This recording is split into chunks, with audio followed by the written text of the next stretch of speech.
嗨，大家好，欢迎来到死人驾到了你不知道的三国系列，我是主持人叉叉 Y， 我是金老师。好的，欢迎回到我们的节目。我们这一集要来聊聊的是《三国》这个电视剧的第30集。我们前3集花了3集的篇幅来聊有关于曹操跟袁绍之间的官渡大战。那这个官渡大战结束之后呢，来到了这一集的内容，我印象非常深刻。有一个场景啊，就是许攸他在城墙上面喝醉酒，然后看着曹操就是说：“曹阿瞒啊，你可不要忘记我许攸的功劳啊！那个乌巢献计这件事情啊，是我啊，你要记得哦。”那曹操也是看了一看，就说：“对，你的功劳最大啊，我怎么可能会忘记呢？”那这时候呢，就埋下了一个伏笔，就是许褚呢在旁边看到，就有一脸这个不屑的表情。我们好像之前没有描述太多有关于许攸这个角色。那许攸这个人呢，在官渡之战也是扮演非常关键的一个人物啊。那我们这一集都要好好花点时间来聊聊有关于许攸这个人到底是何方神圣喽。好，我们从电视剧看到许攸会讲说：“曹阿瞒，你要记得我。”就知道他们两个其实早年是有认识的关系。正史也是一样嘛。曹操听到说许攸来投我，他就很兴奋。对，连那个鞋子都没穿就跑出来见他了嘛。对，那这两个人到底是怎么认识的呢？其实要说到许攸跟曹操之前，还要再讲一个人，那就是袁绍。根据史料《英雄记》是这么说的：“绍不忘通宾客，非海内之民不得相见。”什么意思？就是袁绍这个人，他不是那种很海派、愿意多交朋友的。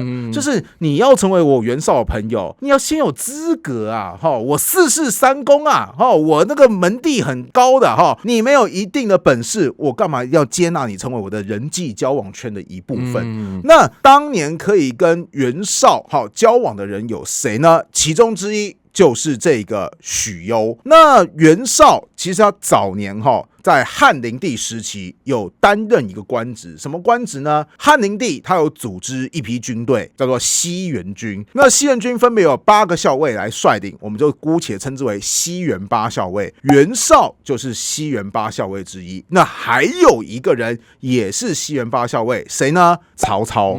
所以袁绍跟曹操这两个本来就是哥俩好嘛，两个又是同事关系，有没有可能就是在这种朋友交际圈当中，曹操就因此认识跟袁绍关系良好的许攸呢？我觉得这就是两个人开始交往或是认识的契机。那我们之前有提到过嘛，其实电视剧也有演到，许攸对于曹操后来讲是很重要的。当那个官渡之战，曹操已经到最紧要关头的时候，是许攸跑过来说：“你可以去偷袭袁绍的粮草啊。”那曹操其实如果他不客气的话，他可以讲说：“我是不想偷袭哦，我是因为不知道人家粮草在哪边啊。”但是他表面上不可以这么说，他会说：“对，你讲的都对，好，有你来我就大事可成了哈。”那这个许攸就说：“好，我告诉你，袁绍的粮草在乌巢那里。”所以我们之前的节目就有讲过，曹操是有率领一部分的主力军亲自冲锋突袭乌巢的。那乌巢其实袁绍也不是没有防守他有派遣一名将领镇守，这名将领名叫淳于琼。淳于琼是谁？他就是西元8校尉之一。后来袁绍又把他放在粮仓这个位置，你觉得这个人能力怎么样？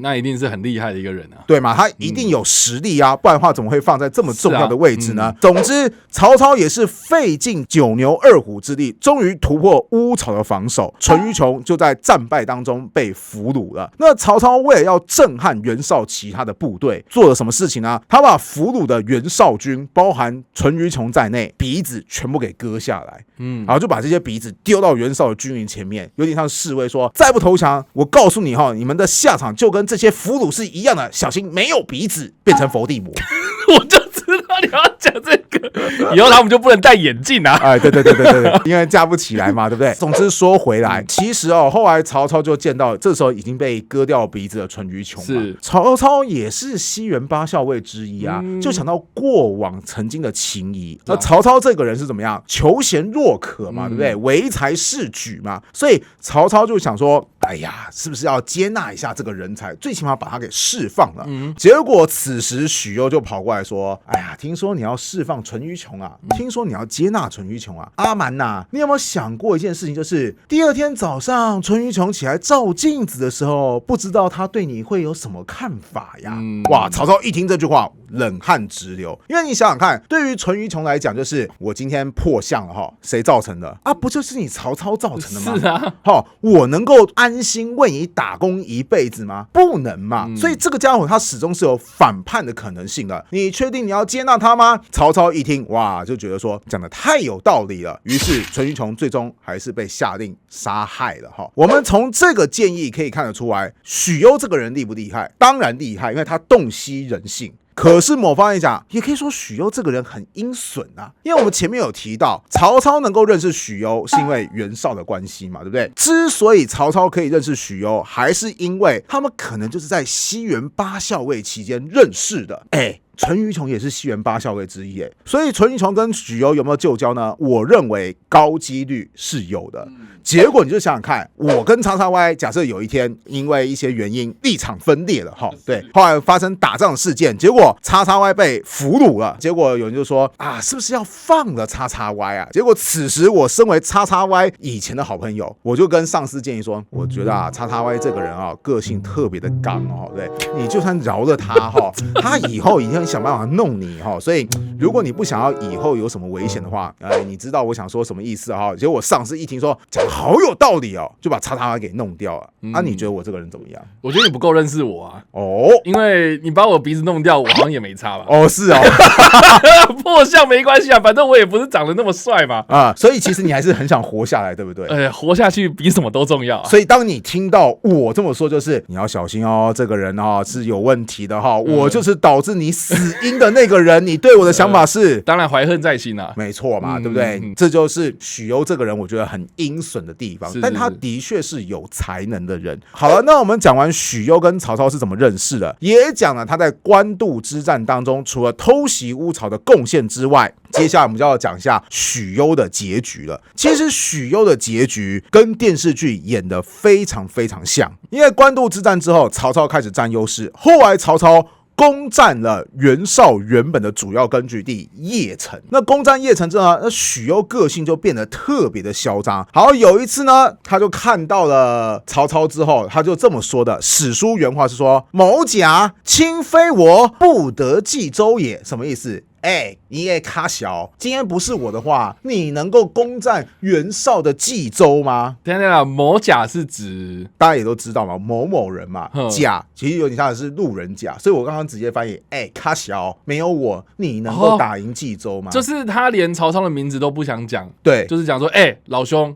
你那个记得是我的功劳甚至可能不能讲老兄说你这家伙你要注意我的功劳啊，没有我你能够办得到吗？就是态度比较轻浮啦，不能说轻浮了吧，你也不会对随便吧，对，你也不会对老板讲说，假设你叉叉 Y 今天帮公司签下个1000万的大案，难道你会跟老板讲说你这家伙，你这公司可以赚1000万，不要忘记我的功劳。这真的蛮嚣张的啦。是那曹操当时怎么反应呢？曹操就笑嘻嘻的说：对，你讲的对呀。那虽然乍看之下曹操很有容人的雅量但你想想看，任何老板其实都不会开心的嘛。所以最后许攸的结局是他被人告发说许攸可能犯有某些罪行好，曹操其实早就对这个人很不爽了，说好，来下狱调查，调查完之后就说来，果然有罪，就问斩了。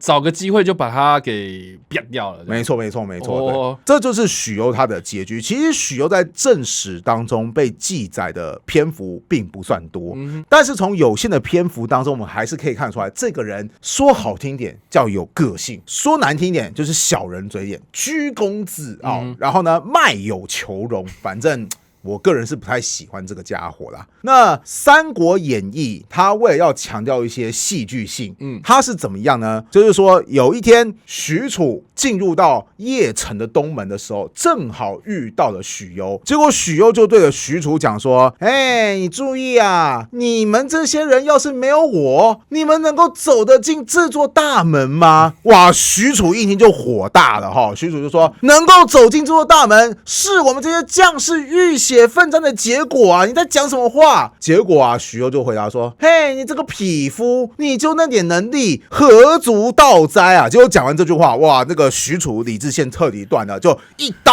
啪就让他登出人生了。那我个人觉得电视剧在这边就做了更戏剧化的改编，是怎么样？反正两个人就吵架嘛，对不对？然后许褚已经我快忍不住了，然后许攸还在前面说：“哎呀，你来打我啊，你愿不愿意打我啊？我觉得你就不敢打我啦。”然后许褚就啪一刀把他杀。估计许褚当时还想跟别人讲说：“大家看到啊，是他这么要求我的啊，这种要求我这辈子都没有看过啊。”大家都听到了，是他叫我打我才打的。像这种要求，我这辈子都没见过。其实小说后面还有设定反应，曹操听到许褚杀死许攸之后，就斥责他说：“你要搞清楚，许攸跟我是故交，你怎么可以杀了他呢？太不应该了。”但是实际上怎么样，也没有处罚许褚。可是电视剧里面有罚他不能喝酒啊。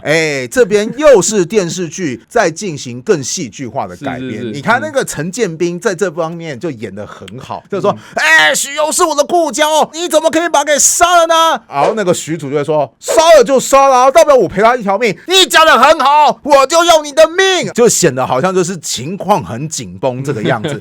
到最后就说：“好，你给我记住，不准喝酒。”其实我个人觉得说，当你把一个人杀了之后，你对这个人的刑罚叫做你不准喝酒哦，其实也是已经怎么样饶过他了嘛。是。后面的改编就显示出许褚在这个电视剧的可爱，因为后来许褚走出去之后，那个荀彧就说：“许将军啊，我告诉你啊，主公是有意栽培你啊，你不要那个灰心啊。”然后许褚说：“那你可不可以帮我个忙你跟主公说什么处罚都可以，这不喝酒太痛苦了嘛。”然后荀彧听了就这样跟你一样的。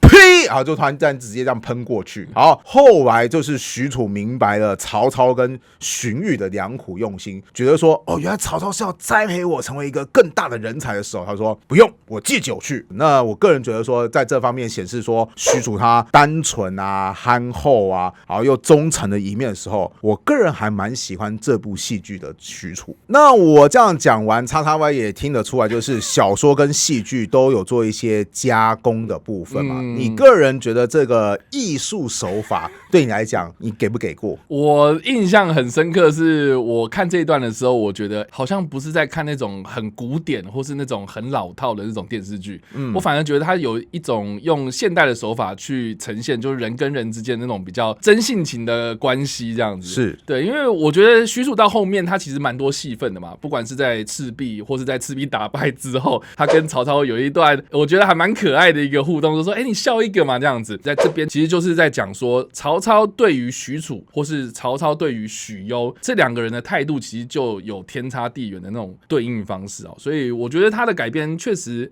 蛮特别的。不过你要论就是说怎么这个时候调性差那么多，一下子好像有那种古人的那种说话的气息，然后一下子又跳到那种很现代啊，然后非常直接的那种对话方式。这个确实你在看这出电视剧的时候，有时候你会觉得我现在在看现代剧还是在看古装剧？我觉得这是改编的困难啦，就是的确他有试图做更现代化的改编，因为其实每一个时代能够接受的氛围或是手法本来就有差异。是。像如果我们现在再回过头去看1990年所拍摄出来的三国的时候，我不能说他拍的不好，但是他对我们来讲就会有一种就是好像太过于古典了，太过于文言文了，太过于文雅了。所以其实三国这个题材它本来就是在不同的时代就会有不同的改编，但是改编能不能就是每一个地方都照顾得非常的流畅，或是说衔接起来不突兀，我觉得这是功力所在的。好，以上的这个就是我们这一集的内容我们介绍了有关于许攸这个人，还有许攸最后的下场啦。那不知道大家在听完我们的故事介绍之后有什么样的想法，欢迎在留言区帮留言，我们来跟你做互动跟讨论哦。你不知道三国系列，我们下次再见，大家拜拜，拜拜。